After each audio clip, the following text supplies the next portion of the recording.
Saya minta rekening kalian lah. 2 juta lagi. Minta nomor rekening coba. Pulang. Ada nomor rekening pulang. Itu jangan dipotong. Itu perlu kita tahu ini yang dipotong dari dia. Enggak apa-apa, kita ini dulu. Dan ada proses kedua. Yang jelas enggak korporatif mereka. Baru dikatakan selain ijazah SMA. Ini pelatihan 2017 baru diberi. Terekam kamera, San Salvador Wakil Ketua Jokowi Mania ikut dalam sidak perusahaan yang dipimpin Immanuel Ebenhaeser. Padahal Jokowi Mania hanyalah relawan bukan lembaga resmi negara. Kalau dulu banyak ormas dibubarkan oleh Jokowi karena dianggap bikin gaduh dengan razia, kenapa relawan Jokowi justru dibiarkan beraksi?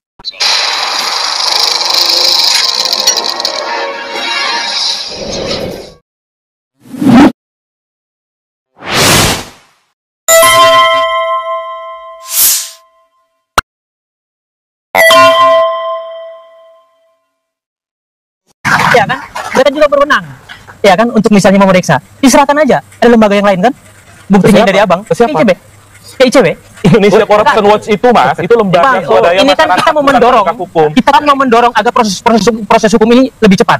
Ya kan, ada lembaga lain yang bisa membantu. Pas ini, tapi kalau saya akan data ke ICW salah besar. Jangan buktinya abang masih jauh, sumir. Oh, tadi Anda minta bukti salisan ke ICW, itu logik yang keliru. ICW bukan lembaga negara. ICW adalah NGO. Pertanyaan sederhana, Mbak Audrey. Yang kita tanyakan juga ada lembaga lain. Ini konstruksi hukumnya ya. Apakah ini dibayar Kaisang atau dibayarin? Dua itu aja permasalahannya. Yang bisa menjelaskan bukan dia.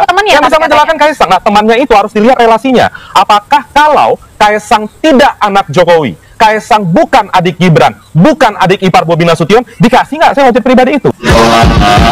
Masih ingat dengan San Salvador? Ya, dia adalah wakil ketua umum relawan Jokowi Mania yang dulu sering tampil di media membela kepentingan keluarga Jokowi. Bersama Sylvester Matutina, San Salvador pernah tampil berdebat dengan aktivis dari ICW dan juga akademisi, Ubaidillah Badrun. Baik Sylvester Matutina maupun San Salvador keduanya membela seorang Kaisang Pangarep yang diduga menerima gratifikasi dalam kasus penggunaan jet pribadi dalam perjalanannya ke luar negeri. Lama tidak tampil di media, San Salvador tertangkap kamera saat Sang Ketua Umum Jokowi Mania sekaligus Wakil Menteri Tenaga Kerja Immanuel Ebenhaeser melakukan sidak ke perusahaan. San Salvador ternyata aktif mendampingi Sang Ketua. Namun pertanyaan pun muncul. Dalam kapasitas apa seorang San Salvador ikut melakukan razia ke perusahaan? Jika San Salvador ikut dengan membawa nama kelompok relawan Jokowi Mania, siapa yang memberikan hak kepada kelompok relawan untuk razia perusahaan? Terlebih saat ini ketika KPK membongkar fakta bahwa praktik pemerasan kepada perusahaan yang menjerat Immanuel Ebenhaeser saat ini ternyata telah berlangsung lama sejak masa kepemimpinan Jokowi. Lalu, apakah karena status mereka sebagai kelompok relawan hingga kasus pemerasan ini sengaja dibiarkan tumbuh subur? Saya sudah bilang melalui seseorang supaya Pak Prabowo membuang itu namanya basar-basar yang hanya membuat yang namanya perpecahan di antara kita sendiri. Belum tentu faktanya ada. Silahkan itu dimasukkan. Saya ingin tahu. Ya. Saya nggak takut, karena ini adalah kebenaran. Kebenaran yang hakiki. Kenapa? Adalah buzzer itu hanya juga dengan uang. Hanya berselang 10 hari sejak Megawati mengungkapkan bahwa buzzer hanya cinta uang, Immanuel Ebenhaeser pun ditangkap. Relawan dan buzzer mungkin dua kata yang terdengar berbeda. Namun dalam prakteknya, baik relawan atau tim sukses maupun buzzer melakukan praktek yang sama. Menciptakan opini positif buat yang didukung, dan sekaligus melakukan kontra terhadap opini negatif yang menyerang orang atau partai yang dia dukung. Kenapa ada yang dapat jadi jabatan jadi komisaris, kenapa enggak? Karena orang-orang yang dapat jabatan komisaris ini adalah orang-orang yang memang berjuang di TKN waktu itu.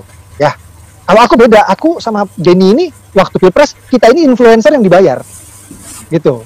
Jadi aku rasa kenapa kita nggak ditawarin komisaris, kan lu udah dibayar, masa lu minta komisaris lagi? Gitu. Wajar lah aku pikir. Jadi komisaris ini hanya untuk yang benar-benar berjuang di TKN waktu itu, makanya pada jadi. Kalau gua kan digaji waktu itu, Mas. Oh iya, gede lagi. Gede lagi ya. Gede lagi ya. Oh, gede.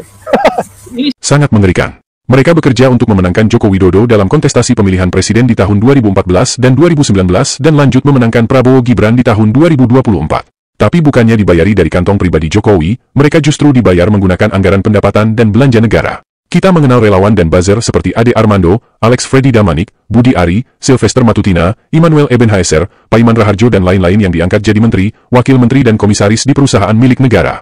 Mereka adalah orang-orang yang bekerja sebagai buzzer, bukan utnuk negara, tetapi rakyat harus ikut menanggung gaji mereka melalui pajak yang dipungut setiap tahun. Dan ternyata mereka belum puas. Bukan hanya memperjuangkan diri sendiri, para buzzer ini juga harus menghidupkan organisasi yang mereka pelihara. Yang menjadi pertanyaan adalah dengan keikutsertaan Wakil Ketua Umum Jokowi Mania, San Salvador dalam berbagai operasi sidak di perusahaan yang berakhir dengan terbongkarnya pungutan liar, apakah organisasi Jokowi Mania ikut memetik keuntungan? Karena jika ini yang terjadi, Lalu apa bedanya antara Jokowi Mania dengan berbagai ormas yang akhir-akhir ini meresahkan dengan aksi pungli di berbagai perusahaan? Dan jika Prabowo pernah bertekad menertibkan ormas, maka salahkah jika publik menyerukan sama seperti seruan Ketua Umum Dewan Pembina Pancasila Megawati Soekarno Putri agar pembubaran ormas nakal dimulai dari pembubaran tim relawan? Baik Projo, Jokowi Mania atau Joman maupun Solidaritas Merah Putih atau Soulmate pimpinan Sylvester Matutina dan barisan relawan Jokowi Presiden atau Bara JP, sama sekali tidak berguna buat bangsa. Mereka hanya bermanfaat untuk kepentingan satu keluarga.